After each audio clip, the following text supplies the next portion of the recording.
నమస్తే. నేను సిరి. ఏపీలో వైసీపీ పార్టీ పరిస్థితి ఏంటి? అసలు జగన్మోహన్ రెడ్డి గారి పరిస్థితి ఏంటి? అంటే ఎన్నికలు జరిగిన తర్వాత ఒక్కొక్కరుగా అయితే బయటకొచ్చారు. ఎమ్మెల్యేలు, ఎమ్మెల్సీలు, ఎంపీల దగ్గర నుంచెల్లి అందరూ రాజీనామా బాటైతే పడుతున్నారు. ఇప్పుడు గూడా కొంతమంది మాజీలైతే వైసీపీకి రాజీనామా చేసి మరి బయటకు రావడానికి వాళ్ళు సిద్ధంగా ఉన్నారని జెప్పేసి మనకి వార్తలు అందుతున్నాయి. మరి ఏం జరగబోతుంది ఆ వైసీపీ పార్టీలో అనే అంశాన్ని మనకు వివరించడానికి మనతో పాటు ఉన్నారు Janasena official spokes person Srinivas గారు. నమస్కారం సార్. సార్, ఇప్పుడు చూస్తుంటే వైసీపీలో మనం చూసాం అవంతి శ్రీనివాస్ గారు వచ్చేసారు బయటికి.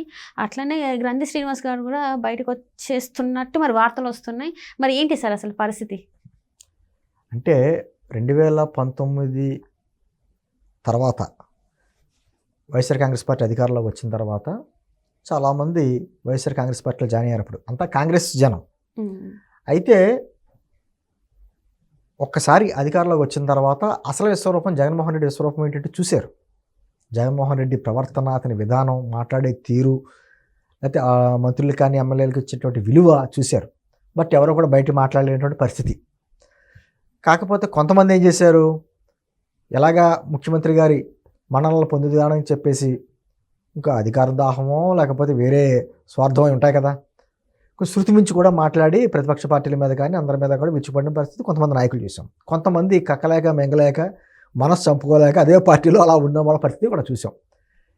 2024 ఎలక్షన్స్ అయిపోయిన తర్వాత ఇంకా పార్టీకి పడవకి చిల్లు పడింది అనే మాట అర్థమయ్యి కొంతమంది ప్రాణాలు రక్షించుకోవడానికి దూకుతూ మొదలుపెట్టారు.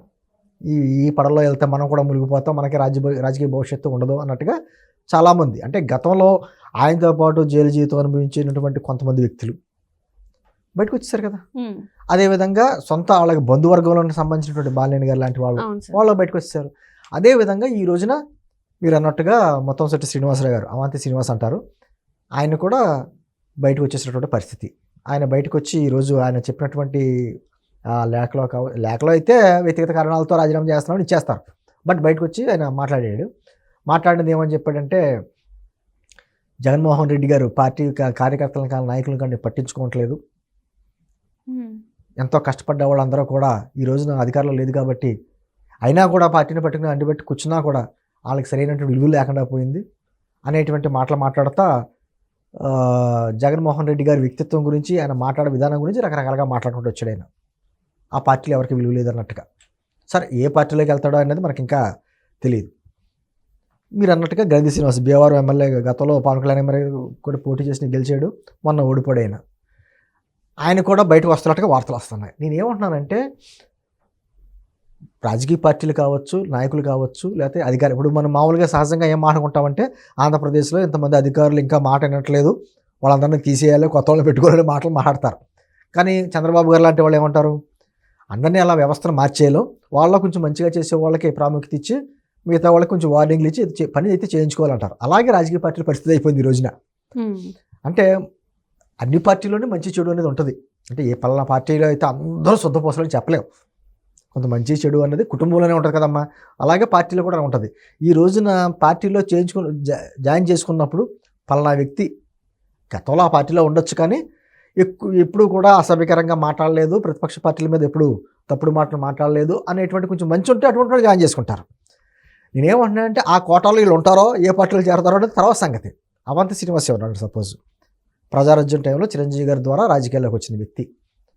ఆ తర్వాత 2014లో తెలుగుదేశం పార్టీలో జాయిన్ అయ్యి చంద్రబాబు గారు దేవుడు అన్నాడు, ఎంపీ అయ్యాడు.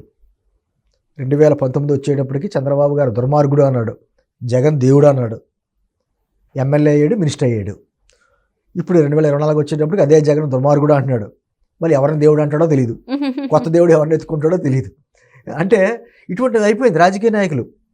గ్రంథి శ్రీనివాస్ అంటే కొంచెం శృతి మించి కూడా మాట్లాడిన వ్యక్తి, మరి అతనే పార్టీలోకి వెళ్తాడో తెలియదు. కొంత మోపిదేవి గారు లాంటి వాళ్ళు, లేకపోతే బాల్యాన్ని లాంటి వాళ్ళు ఆ పార్టీల్లో ఉన్నా కూడా ఎప్పుడూ కూడా అసభ్య పదజాలంతో మాట్లాడడం మనకు తెలియదు. అందుకని ఆయన తెలుగుదేశంలోకి, ఈయన జనసేనలోకి వచ్చారు. నేనేమంటే, ఆ విధమైనటువంటి విలువలు ఉన్నటువంటి రాజకీయాలు మనం చూడగలమా? ఇలా పార్టీలు మారడాలో ఈ రకరకాలుగాను వాళ్ళ అవకాశవాద రాజకీయాలు చేసుకుంటూ వెళ్తున్నారు. అంటే గతంలో ఏదన్నా పార్టీని పట్టుకుంటే పార్టీ సిద్ధాంతాన్ని బట్టి నచ్చి వెళితే అదే పార్టీ మీద అధికారంలో ఉన్నా లేకపోయినా అలా ఉండేవారు. ఇప్పుడు అలా కాదు, అవకాశవాద రాజకీయాలు ఎక్కువైపోయినాయి. ఎక్కడ అవకాశం ఉంటే అక్కడ దిగుతారు. అంటే సేఫ్ జోన్లోకి వెళ్ళిపోతారన్నమాట.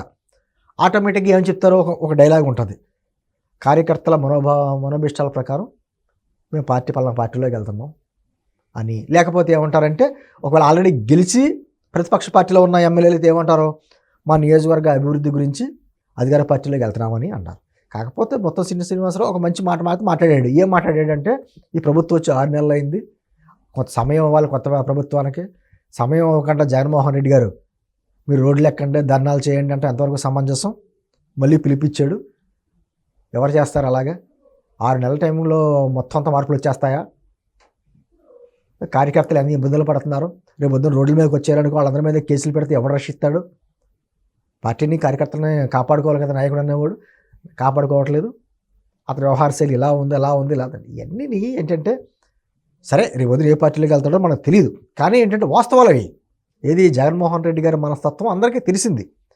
ఎవరు ఎమ్మెల్యేలకి, వారి పార్టీ ఎమ్మెల్యేలకి, ఎంపీ మంత్రులు చేసిన వాళ్ళందరికీ కూడా గత 5 ఏళ్లలో కనీసం గేటు దాటి లోపలికి రావడానికి కూడా అవకాశం లేకుండా గేటు బయట నుంచినటువంటి పరిస్థితులు.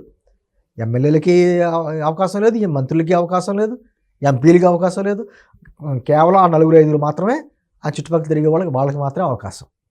ఒక రాచరకంగా చేశాడు. ఈ రోజున అవన్నీని మనసులో పెట్టుకుని బయటకు వస్తున్నారు. నేనేమనుకుంటానంటే, జగన్మోహన్ రెడ్డి గారి ప్రవర్తన తెలిసిన తర్వాత ఎవరు కూడా ఆ పార్టీలోకి వెళ్ళడానికి ఇష్టపడరు. ఉన్నవాళ్ళు ఏం చేస్తారో, ఆల్రెడీ చిల్లిబడిన పార్టీ, ఈ పార్టీ బతికి పట్టదు, పడవ మునిగిపోవాల్సిందే అంటారు. కాకపోతే నాకు తెలిసి ఒక 5 మాత్రం ఆ పార్టీలో నంటి పెట్టుకుంటారు. వాళ్ళని ఎవరు తీసుకోరు. జగన్మోహన్ రెడ్డి గారు రక్షిస్తూ ఉంటారు అన్నమాట. జగన్మోహన్ రెడ్డి, నేను అంటాను వైఎస్ఆర్సీపీకి అబ్రివేషన్ చెప్తానే ఉంటాను. ఆ జగన్మోహన్ రెడ్డి, సాయిరెడ్డి, రామకృష్ణారెడ్డి, చెవిరెడ్డి భాస్కర్ రెడ్డి, పెద్దిరెడ్డి రామచంద్ర రెడ్డి, ఈ వైఎస్ఆర్సీపీ అని చూసారా, వాళ్ళ మాత్రమే ఆ పార్టీలో ఉంటారు. ఎవరో ఆ పార్టీలో ఎవరో ఉండరు. ఏమన్నా కొంతమంది కొంచెం ఎక్స్ట్రాలు చేసిన నాయకులు ఉన్నారు కదా, అంబటి రాంబాబు, పేరు నాని, కొడాల నాని, లేకపోతేనేమో గుడివాడ అమర్నాథ్, లేకపోతే దూరంపూడి చంద్రశేఖర్ రెడ్డి, కొంతమంది ఇంకా తప్పదు వాళ్ళకి. ఎందుకంటే వాళ్ళు ఎవరో ఏ పార్టీలోకి ఛాన్స్ చేసుకోరు. ఇంకా వెళ్ళే పార్టీలు ఏమైనా ఉన్నాయంటే ఏ పార్టీలోకి వెళ్ళాలి వాళ్ళు, అంతకు మించి వీరికి అవకాశం లేదు. నేనేమంటున్నానంటే, ఆఖరికి నిజంగా రాజకీయాల్లో ఏదో సేవ చేయాలి, మంచి చేయాలి, ప్రజలకు ఏదో మన వంతు కృషి చేయాలి, వాళ్ళ మంచి గురించి కృషి చేయాలి అనుకున్న నాయకులు ఎవరో కూడా ఆ పార్టీలు ఇవ్వలేరు. ఎందుకంటే ఒక రాచరికమైనటువంటి పార్టీ, ఆ పార్టీ అంటేనే ఒక ప్రైవేట్ లిమిటెడ్ కంపెనీ లాంటి పార్టీ. ఆ పార్టీలో ఇవ్వాలంటే ఆ పార్టీలో ఒక అంతర్గత ప్రజాస్వామ్యం అని, విలువలని కొన్ని పరిస్థితుల్లో, తప్పని పరిస్థితుల్లో ఆ పార్టీలో జాయిన్ అయిన వాళ్ళు కూడా ఇమ్మలేక బయటకు వస్తూ ఉంటారు. ఎంటుంది ఏ పార్టీలో జాయిన్ అవ్వాలి వాళ్ళు, జనసేన, తెలుగుదేశమా, లేకపోతే బీజేపీయా, షేర్ చేసుకోవాలి కదా. ఇంకా లేకపోతే వామపక్షాల పార్టీలకు ఎలాగే వెళ్ళలేరు. మొత్తానికి ఇదేమండి, మనం ఏంటంటే ఈ వ్యక్తుల గురించి మాట్లాడుకునే కంటే కూడా వ్యవస్థల్లో అసలు రాజకీయాల్లో ఏం జరుగుతుంది, అసలు విలువలు ఉంటున్నాయా, ఈ కుప్పిగంతులు అవసరార్థం పార్టీలు మారటం, సిద్ధాంతాలు మార్చడం, అధికారంలో ఉన్న పార్టీని ఏమో మెచ్చుకుని వెళ్ళిపోవడం, మళ్ళీ ఆ పార్టీ వీక్ అయ్యేటప్పటికి ఇంకో పార్టీలోకి రావడం, అంటే కేవలం వాళ్ళ వ్యక్తిగత రాజకీయ స్వార్థమే తప్ప నిజంగా ప్రజల గురించి కష్టపడాలి, ప్రజలకు సేవ చేయలేనటువంటి రాజకీయాల్లో వచ్చిన వాళ్ళు ఎవరో కూడా సిద్ధాంతపరంగా కట్టుబడి ఉంటారు తప్ప కుప్పుగంతి లేరు. సరే, ఇప్పుడు చూద్దాం వీళ్ళ భవిష్యత్తు ఎలా ఉంటుందో ఏంటన్నది. ఖచ్చితంగా మాత్రం నేనైతే ఒకటి చెప్పగలను, ఒక విధమైనటువంటి ప్రజల్లో రాజకీయ నాయకులు అంటే ఒక విధమైనటువంటి ఒక అసహ్యం, ఒక ఇబ్బందికరమైన వాతావరణం అయితే ఉంది. గతంలో ఒక నాయకుడిని చూసేటప్పటికీ అధికారంలో లేకపోయినా ఒక గౌరవ విలువలు ఉండి, ఈ 90ల తర్వాత ఈ 2-3 దశాబ్దాలుగా అసలు ఆ వ్యక్తిని చూసి ఏ పార్టీ అని అడిగితే గబుకుని చెప్పడానికి కూడా ఇబ్బందికరమైన పరిస్థితి. ఏ పార్టీలో ఉన్నాడో, ఈరోజు ఈ పార్టీలో ఉంటే ఏ పార్టీలోకి వెళ్తాడో తెలియదు. అటువంటి పరిస్థితులు ఏర్పడుతున్నాయి. కాబట్టి ప్రజలు కూడాను రాజకీయాలంటే కొద్దిమైనటువంటి అసహ్యం వచ్చింది.